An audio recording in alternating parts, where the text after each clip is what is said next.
The second I saw my son's broken wheelchair lying in pieces next to a golf cart with HOA security scrawled on the side, I knew it was over for them. They didn't just cross a line, they obliterated it. Yep, that's me. And that's my son. You're probably wondering how we ended up turning this perfect suburban neighborhood into a federal crime scene. Let's rewind a bit. When I first saw Willow Bend Estates, it looked like a safe little pocket of normalcy. The kind of place where maybe, just maybe, my son could find some peace. After everything we had been through, after the accident that took away his legs and damn near broke his spirit, all I wanted was a clean sidewalk, a quiet park, and neighbors who would mind their own business. I never thought I would have to hide who I really was here. I never thought it would matter that I was still active duty, working undercover in narcotics and organized crime, because in my mind, this was a retirement plan in motion. No flashing lights, no headlines, no enemies. Just me, my boy, and a battered 2-story house at the end of a cul-de-sac where the only thing moving at night was the wind rustling the oak trees. That dream lasted exactly 6 days.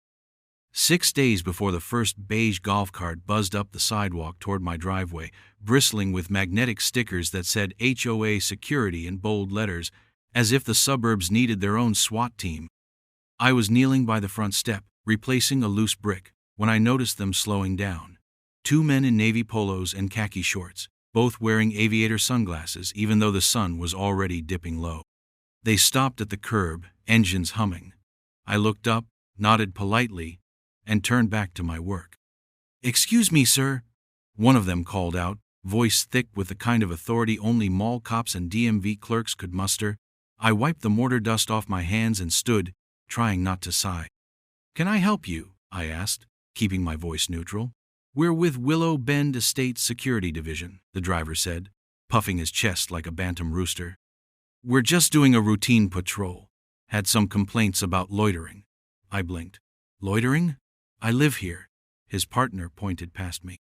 I turned and saw my son, Matthew, sitting in his chair near the edge of our driveway, earbuds in, sketching something in his notebook.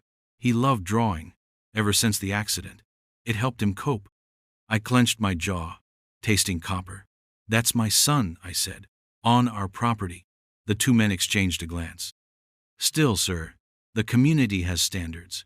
Kids hanging around near the sidewalks can attract undesirable attention.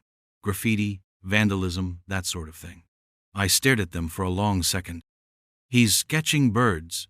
They shifted uncomfortably. "Well, just keep an eye on him. HOA's trying to maintain a family-friendly environment."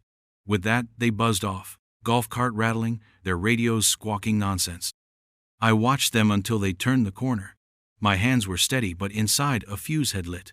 I told myself it was probably a misunderstanding. I told myself it would pass. I was wrong. 2 days later, we got our first violation notice, printed on bright pink paper, taped sloppily to the front door. Unauthorized display of medical equipment in public view.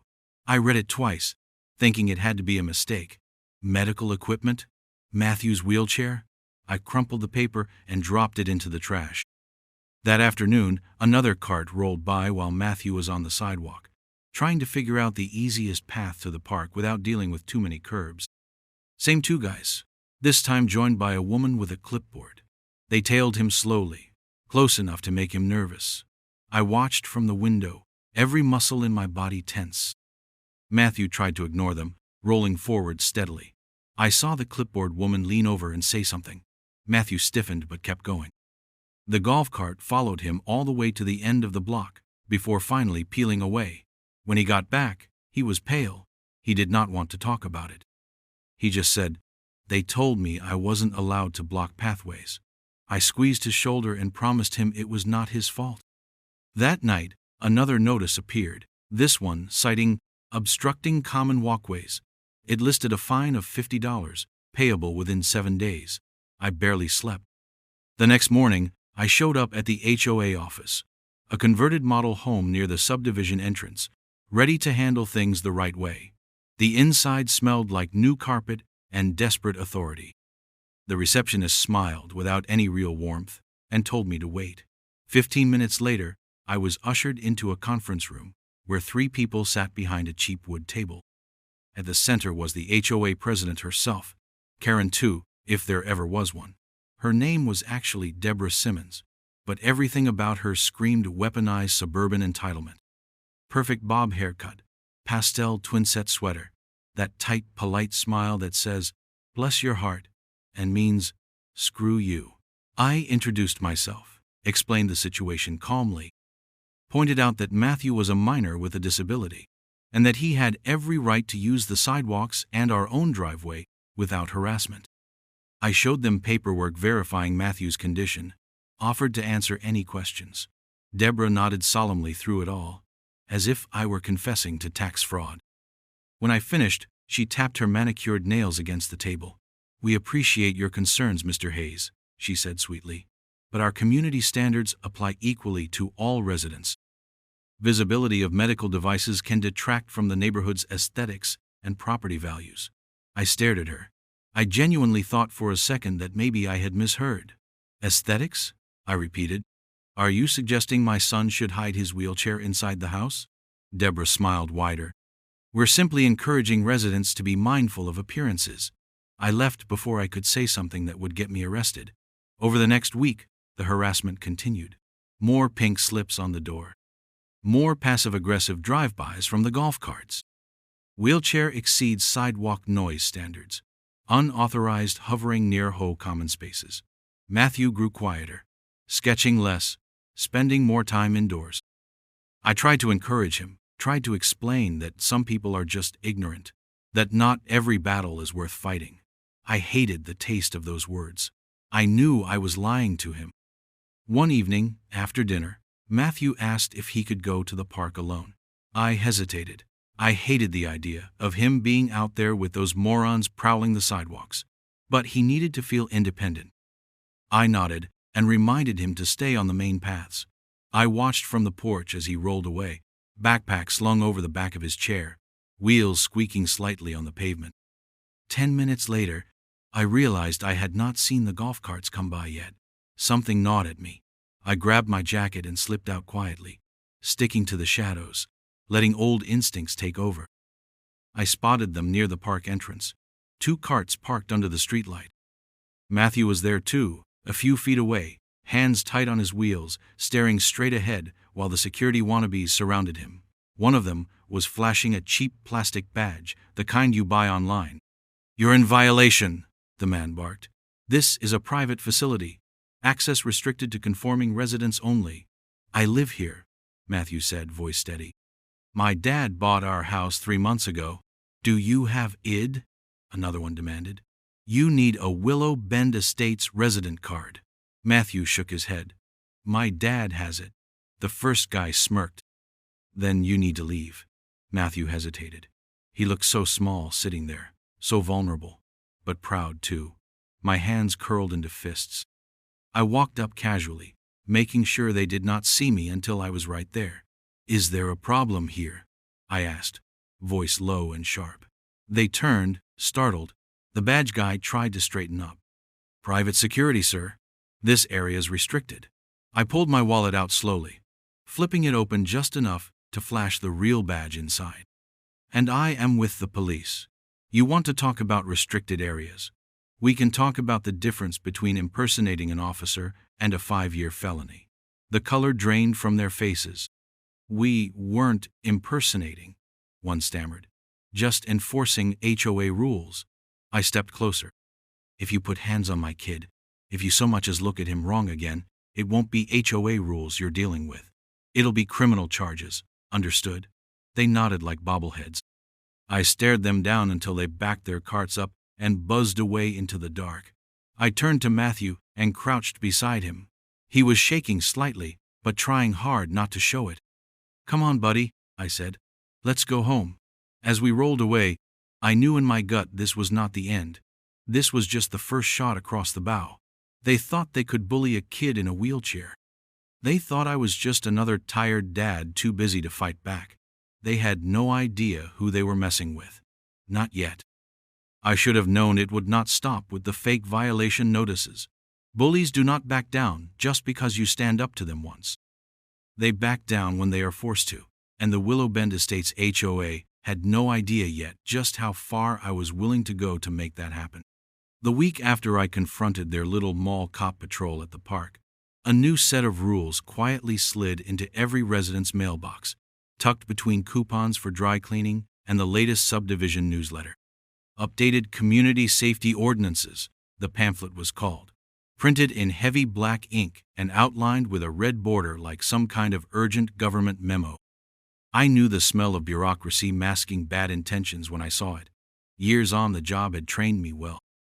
I sat at the kitchen table with a cup of cold coffee, flipping through the pamphlet while Matthew sketched quietly at the other end. Halfway down page 2, my stomach turned. Random ID checks authorized at the discretion of HOA security, wheelchair and mobility device inspections permitted to verify community safety standards. Curfews implemented for non-conforming residents under the guise of evening tranquility initiatives. It was all thinly veiled discrimination, written in fake legalese to sound official. My hands curled around the mug until my knuckles ached. Matthew was 14, for God's sake, and the only thing he had ever non-conformed to was the arbitrary cruelty of a world that was not built for him. They were trying to make him an outsider in his own neighborhood, codify it into petty regulations. I read every word, cataloging each insult, each loophole they had written for themselves. I did not react publicly. Not yet. I needed to understand the full shape of the battlefield before I made my move. That weekend, the first so-called checkpoint appeared. 2 golf carts set up near the playground entrance, with a folding table and a big sign that read, "Resident ID required beyond this point." A couple of the board members I had seen at the last meeting milled around in reflective vests, like they were expecting a parade. I stood across the street and watched for a long time. They were stopping families with strollers, teenagers on bikes, even elderly couples out for a walk. Some people showed ID willingly. Some grumbled. A few turned around and went home. Most just did what they were told, too polite or too tired to fight. Matthew stayed home that day. I told him the playground could wait. He did not argue, but the slump of his shoulders spoke volumes. It only got worse. Monday morning brought another pink violation slip taped to our door. Wheelchair exceeds noise standards. I stared at it, disbelief curdling into anger. Matthew's wheelchair made a soft, mechanical hum when he moved at speed, barely louder than a ceiling fan. But according to the notice, it was disruptive to the peaceful enjoyment of common spaces. 2 days later, another notice: unauthorized use of sidewalk space. They were citing him for breathing air that apparently belonged to them. The fines stacked up, $50 here, $75 there. By Friday, the total balance was over $300. I refused to pay a dime. Let them take it to collections. Let them try. What they did not know was that every notice, every sign, every checkpoint was being documented. Photos, timestamps, even audio recordings when I could manage it. I was building a case, brick by brick, just like I had done 100 times before in my real work. Only this time, it was personal. One evening, Matthew asked again if he could go to the playground. I hesitated, every protective instinct in me screaming no. But then I looked at him, really looked at him. He was trying so hard to live normally, to pretend none of this garbage mattered. I could not be the reason he gave up. I agreed, but I followed behind at a distance, staying far enough back that he would not feel smothered. The checkpoint was still there. A new sign had been added, subject to search if requested. 2 security volunteers manned the table. I recognized them both from HOA meetings, self-important middle-aged men with clipboards and whistles. As Matthew approached, I saw one of them elbow the other. They stepped into his path, blocking the sidewalk with the folding table. I stopped under a tree about 20 yards away, pretending to check my phone but recording everything. I could hear snippets of the conversation. "Resident ID, please," one said sharply. Matthew explained, patient but firm, that he lived here, that he was just going to the playground, that he did not have an ID card on him. One of them leaned down, looming over the chair. "If you can't produce identification," he said, voice dripping with condescension. "We have to assume you're trespassing." Matthew started to back up, his wheels crunching the gravel at the edge of the sidewalk. One of the men grabbed the handle at the back of his chair to stop him. That was the moment I moved. I was already halfway there when I saw it happen. The sudden jerk as they tried to escort him away, the way Matthew's chair twisted sideways, one wheel lifting slightly off the ground. He tried to right himself, but the chair caught on the edge of the curb. In slow motion, I watched my son tip and fall, landing hard on the concrete. His sketchbook scattered across the pavement, papers fluttering like wounded birds. The chair clattered over, one wheel spinning madly in the air.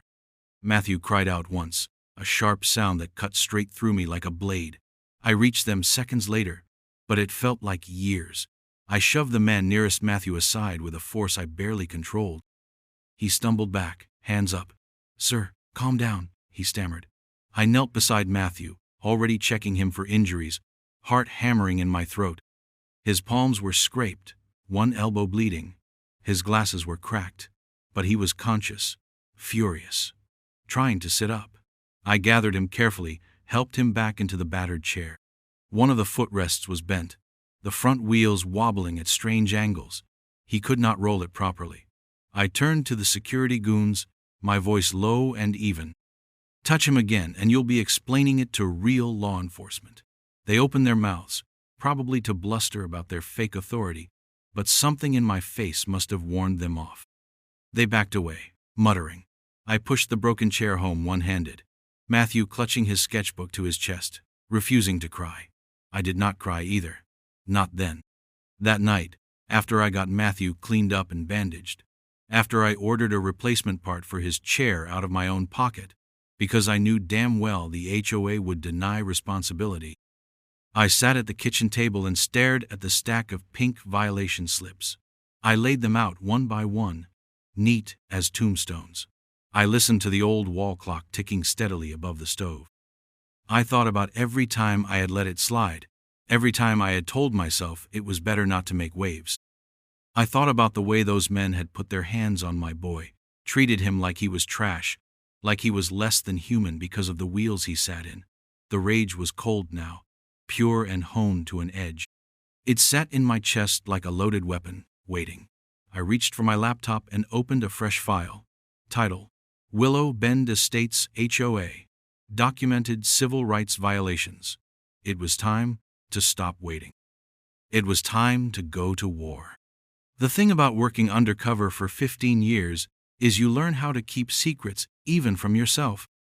You tuck away your real identity so deep that it becomes muscle memory to play the civilian, to nod politely when people with little power wield it badly, to smile when someone disrespects you because they have no idea who you are and no idea what you can do if they push you too far.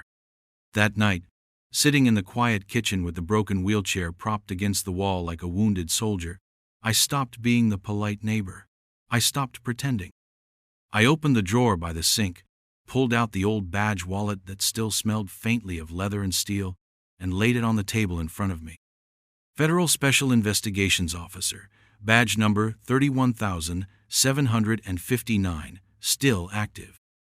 I had spent the last 2 years embedded in a multi-agency task force, targeting real criminals, cartels, smugglers, traffickers, men who would burn a neighborhood like this to the ground if it suited them. Compared to that, these HOA bullies were nothing, but it was not about size, it was about principle. You hurt my son, you crossed a line, now it was my turn. I spent the next 3 days quietly, methodically, doing what I did best, building a case.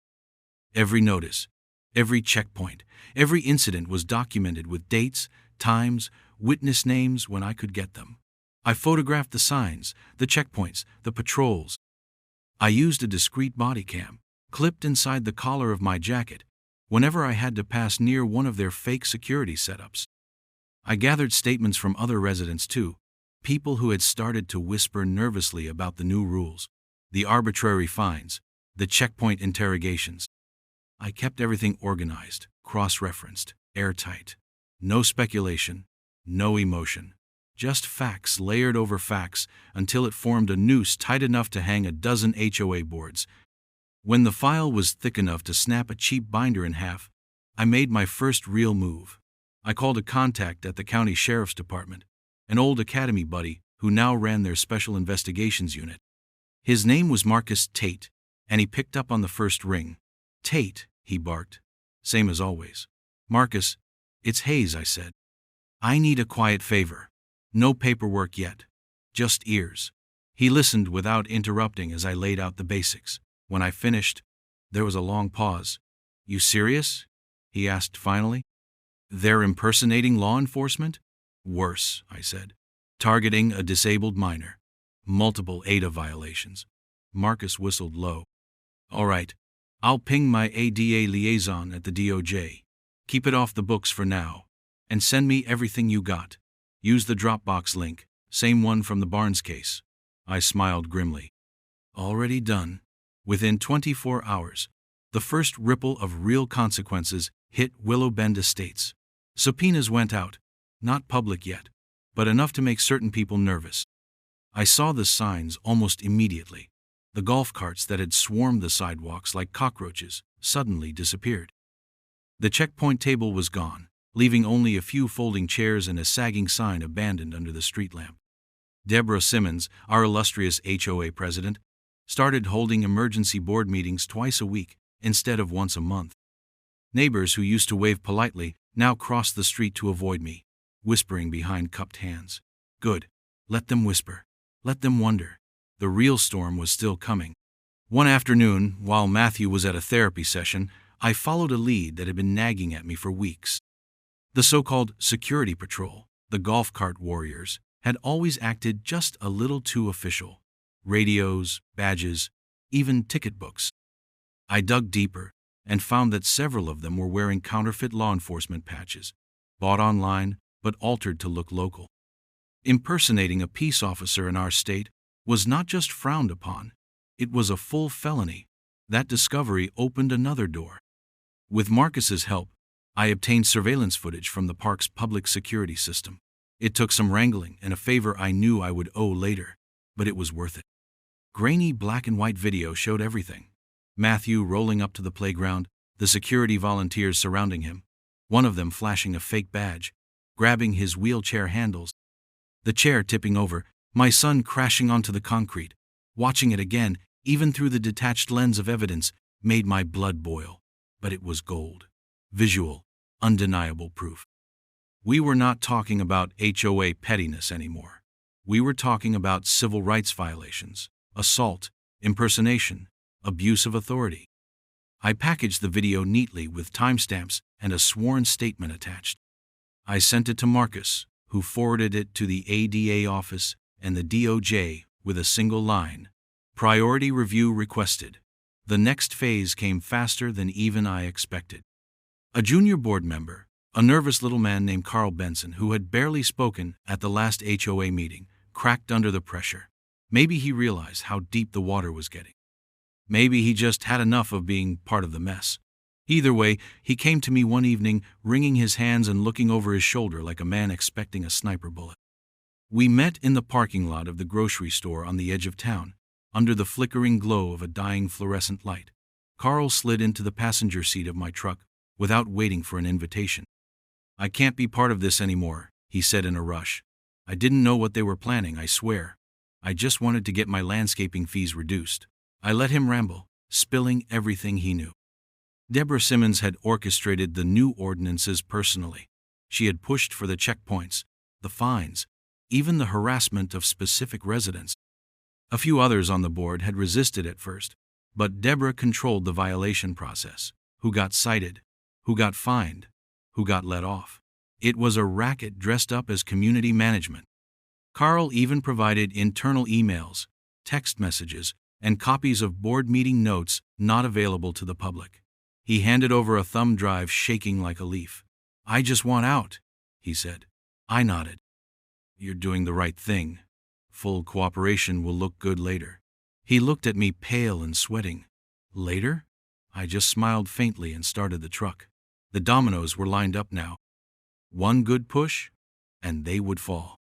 It happened on a Thursday night, the way these things always do, when the board thought they were safe, when they thought the worst had passed and the whispers had died down. They packed the Willow Bend Estates clubhouse for an emergency community meeting, the kind they usually use to ram through new rules or spin their side of a scandal before the truth caught up to them. Deborah Simmons stood at the front of the room, wearing a pastel pantsuit, and her usual mask of benevolence stretched too thin over the sharpness underneath. The other board members flanked her like a jury already convinced of their own innocence. Neighbors filled the folding chairs, shifting uncomfortably, murmuring. Some had heard rumors about investigations, about subpoenas, about things far worse than pink violation slips. Others just came for the free cookies. I stood quietly near the back wall, arms folded, watching it all unfold with a calm I had not felt in months. I knew what was coming. I had helped plan it. The meeting had barely started when the first ripple of confusion spread across the room. It began with the sound of boots, real boots, not the squeak of loafers or the shuffle of retirees. Uniformed officers from the county sheriff's department filed through the double doors, badges gleaming under the fluorescent lights. A half-beat later, 2 agents in dark suits followed, showing their IDs. Department of Justice, Civil Rights Division. And then, like the thunder after the lightning, came the heavy tread of the FBI tactical team moving in from the side entrance, weapons holstered but ready. The whole room froze. Deborah Simmons's smile faltered mid-sentence as she turned toward the commotion. "What is the meaning of this?" she demanded, her voice shrill and cracking at the edges. Special Agent Ramirez stepped forward, his voice carrying over the stunned silence. "Deborah Simmons, you are under arrest for multiple counts, including impersonation of law enforcement, assault of a disabled minor, civil rights violations under the Americans with Disabilities Act, and financial embezzlement." He said it so cleanly, so clinically. It sounded like reading off a grocery list. Gasps and murmurs rippled through the crowd. Deborah gaped at him like a fish pulled from water. "This is ridiculous. I am the president of this community," she screeched. "You have no authority here." Ramirez raised an eyebrow, unimpressed. "Actually, ma'am, we have plenty." The handcuffs clicked around her wrists a second later. She twisted and struggled, shrieking at the other board members to do something, to call someone, to fix it. But none of them moved. They looked like statues, pale and sweating, waiting for the hammer to fall on them too. And it did. One by one, they were escorted out. The vice president, the treasurer, the compliance chair, even the smug little secretary who loved handing out violation notices like Halloween candy. Some were arrested immediately. Others were handed subpoenas so thick they needed 2 hands to carry. Neighbors watched in stunned, hungry silence, phones raised, recording every delicious second. I caught a glimpse of Carl Benson in the crowd, standing near the window, his eyes wide but his shoulders straighter than I had ever seen them. He gave me a small nod. I returned it. It was over. The press got hold of it within the hour. By morning the news was everywhere. Officials arrested in shocking civil rights scandal. Local reporters camped outside the subdivision gates, jostling for interviews with anyone who would talk. County officials scrambled to do damage control, issuing statements about how this behavior did not reflect the values of our community, and promising sweeping reforms. But it was not just words this time. Real action followed. A formal apology was issued to Matthew, delivered at a special county commission meeting where I stood beside him, as he received a framed certificate and a handshake from the county executive herself. She stumbled over her words, clearly not used to apologizing, but Matthew accepted it with a quiet grace that made me prouder than any medal I had ever earned. The county council moved quickly to propose a new ordinance, the Matthew Hayes Fair Housing and Access Act, aimed at preventing HOAs from implementing discriminatory rules against disabled residents. It included strict penalties for impersonating law enforcement under the guise of neighborhood security and mandated oversight of all future HOA security programs. It was a small thing in the grand scheme, but it mattered. It would matter for the next kid who just wanted to roll down a sidewalk without being treated like a criminal. As for Willow Bend Estates, the collapse was swift and total. With the board gutted by resignations and arrests, A court-appointed receiver took over the HOA's operations. Special elections were scheduled, but few residents wanted the job now. Too much bad blood, too many lawsuits looming. And the clubhouse? The symbol of all their petty power? That went up for public auction as part of the settlement to repay restitution to the residents who had been wronged. I bought it. Cash. No mortgage, no loans. Just a simple, clean sale. The kind of poetic justice you do not even dare to dream about. I renovated the place myself, along with a few trusted neighbors who had stood by us during the worst of it. We ripped out the old surveillance system, tore down the ugly authoritarian signage, and widened every doorway until a wheelchair could glide through without a second thought. The new name went up on the front in simple brushed steel letters: Willow Bend Community Center. Open to everyone. No checkpoints, no ID demands, just a place to be. On opening day, Matthew rolled up to the new center wearing a freshly printed t-shirt that said "Property values this" in bold letters across the chest. I could not stop laughing. Neither could half the neighbors who showed up with their kids and their dogs and their folding chairs to celebrate. We served hot dogs and lemonade under a banner that read, "Welcome home." No security patrols hovered at the edges. No pink violation slips fluttered on doors. Just people, imperfect and loud and alive, exactly as it should be. That evening, as the sun dipped low and the sky turned the color of burnt copper, Matthew and I rolled side by side down the main street of Willow Bend. He had a new chair now, lightweight, all-terrain, a gift from a local veterans group that heard our story. It whirred softly, steady and strong. No one stopped us. No one followed. No one dared. We passed the old playground where the fake checkpoint had once stood. It was empty now, except for a few kids chasing each other, laughing so hard they nearly fell over. We passed the park bench where the security goons used to lurk, now just another shady spot under an oak tree. We rolled past houses where curtains twitched, and people waved shyly or nodded, or said nothing at all. It did not matter. They knew. They all knew. As we crested the hill and looked out over the neighborhood, Matthew turned his head toward me and grinned. "Hey, Dad," he said. "We won, right?" I looked at him, at the boy who had survived so much more than bullies and bad laws, at the spark in his eyes that no pink slip or checkpoint could ever extinguish. I nodded. "Yeah, buddy," I said, feeling the last of the old anger lift from my chest like smoke. We won, and for the first time in a long, long time, I believed it.